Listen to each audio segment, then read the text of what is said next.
Imagine a weapon that can walk through walls, a weapon that can shut down a hospital in London, cripple a railway in Germany, or erase a bank account in Russia, all without a single soldier crossing a border.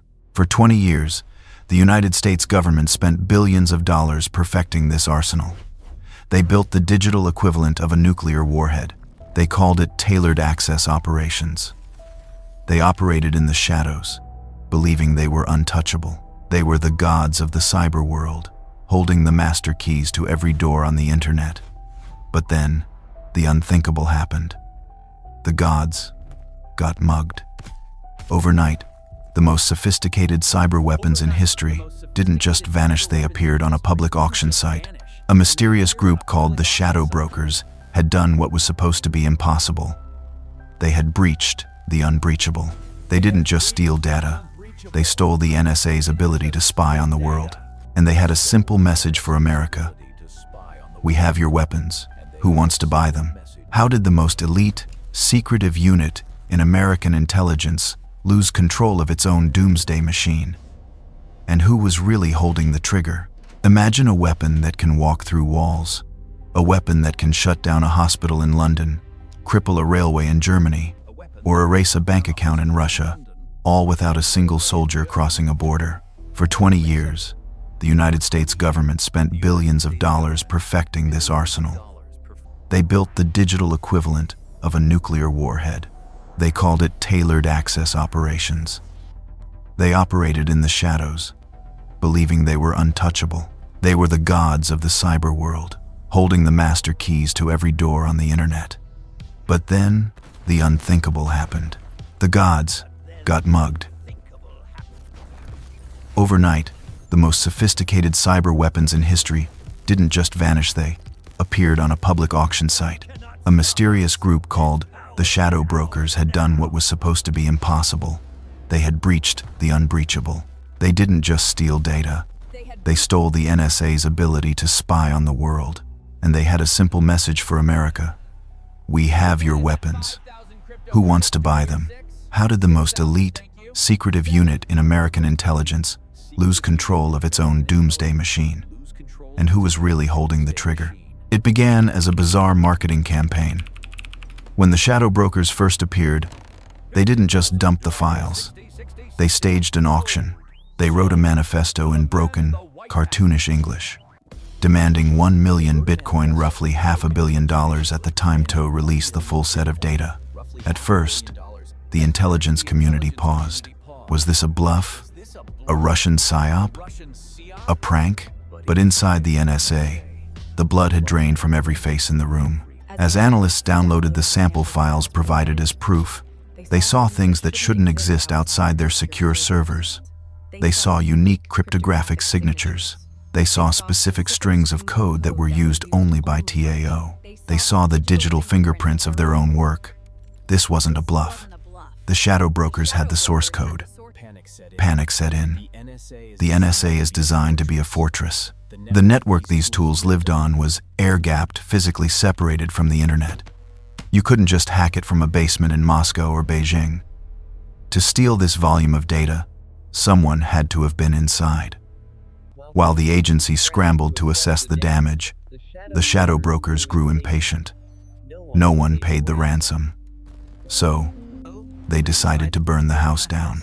On the 14th of April 2017, they stopped asking for money and simply released the crown jewels. They dumped a tool called Eternal Blue onto the open internet.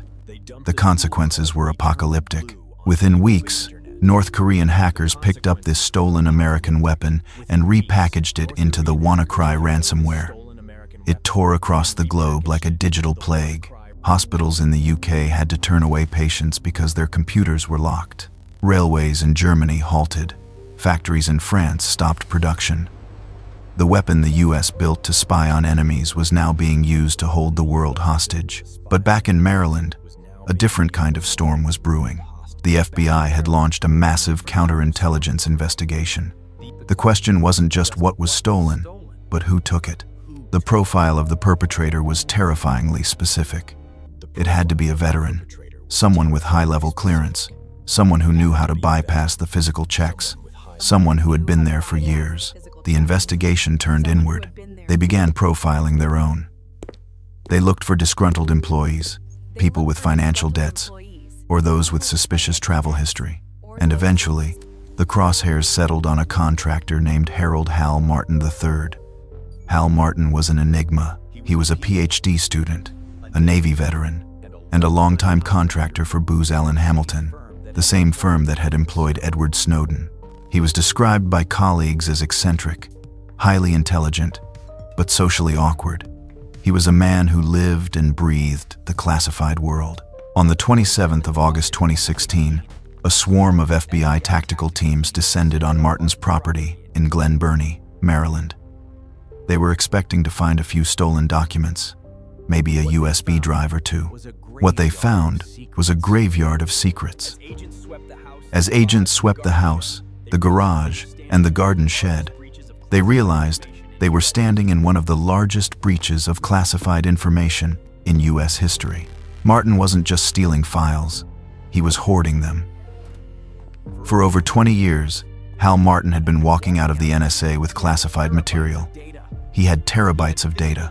He had physical documents stacked in his car. He had hard drives hidden in piles of junk. He had stolen enough information to fill a library. It is estimated that he possessed over 50 terabytes of data, dwarfing the Snowden leak by orders of magnitude. Investigators found physical copies of top-secret briefings lying on the back seat of his car like old fast food wrappers. He had taken the most sensitive secrets of the most powerful nation on Earth and treated them like collectibles. But as the FBI interrogated him, a confusing picture emerged. Martin didn't fit the profile of a traitor. He hadn't sold the data to Russia. He hadn't given it to journalists. He hadn't posted it online. He just kept it. He told investigators he took it because he wanted to get better at his job. He wanted to study it. This created a massive gap in the investigation. Hal Martin was definitely a criminal. He was definitely a hoarder. But was he the shadow brokers? The timing seemed to align. He was arrested just weeks after the shadow brokers surfaced. But even with Martin behind bars, the leaks didn't stop. The shadow brokers continued to post. They continued to taunt the NSA. They even released a message after Martin was in custody, mocking the FBI's efforts. A chilling realization washed over the investigators. Hal Martin might have been a thief, but he wasn't the thief, or at least, not the only one. The personor, the group responsible for handing the NSA's weapons to the world, was still out there, and the shadow brokers knew something the FBI didn't. They knew they were untouchable. The investigation had uncovered a massive security failure in Hal Martin, but it had failed to answer the primary question: who betrayed the unit? Was there a second mole? Or was the NSA hacked by a foreign power that was simply better at the game than they were? In the federal courthouse in Baltimore, the atmosphere was thick with frustration. The government had caught the man with the largest cache of stolen classified documents in history. Yet they couldn't answer the one question everyone was asking. Was he the one who betrayed us? Hal Martin stood before the judge, not as a mastermind villain, but as a complicated, broken figure. His defense team painted a picture of a man struggling with mental health issues, a compulsive hoarder who simply couldn't stop himself from taking his work home. They argued that he never intended to harm the United States. He wasn't a spy. He was a pack rat. He wanted to be the best, and in his twisted logic, possessing all this knowledge made him valuable. The prosecution, however, saw it differently. They argued that intent didn't matter when the damage was this catastrophic. By taking these weapons out of the secure environment, Martin had exposed the nation's jugular. Whether he sold them or simply left them in an unlocked shed, the result was the same. The secrets were out. But throughout the proceedings, the shadow of the shadow brokers loomed large. The government never charged Martin with espionage. They never charged him with transmitting the data to the shadow brokers. They couldn't prove the link. The timeline was messy. The digital footprints didn't perfectly align. It was a prosecutorial nightmare. They had the body, but they couldn't find the murder weapon. On the 19th of July 2019, the gavel finally came down. Hal Martin was sentenced to 9 years in federal prison. for the willful retention of national defense information. It was a severe sentence for a hoarder, but a light one for a traitor. In the eyes of the law, the case was closed, but in the court of public opinion, and within the silent corridors of the NSA, the verdict was far more damning. The conviction of Hal Martin felt like a band-aid on a bullet wound. While he sat in a cell, the weapons here someone else had stolen were still wreaking havoc. The Eternal Blue exploit was mutating, evolving into new forms of malware, continuing to cost the global economy billions of dollars. The true verdict of this story wasn't delivered by a judge. It was delivered by the reality of the situation.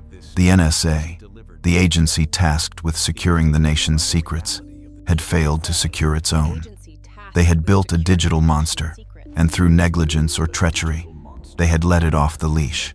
The trial of Hal Martin revealed a terrifying truth about modern cyber warfare. The biggest danger isn't always a foreign army. Sometimes, it's the quiet guy in the cubicle next to you. Sometimes, it's the arrogance of believing that you are too smart to be hacked. As Martin was led away in handcuffs, the shadow brokers remained at large. To this day, no one has been publicly identified as the voice behind the persona. The Twitter accounts went silent.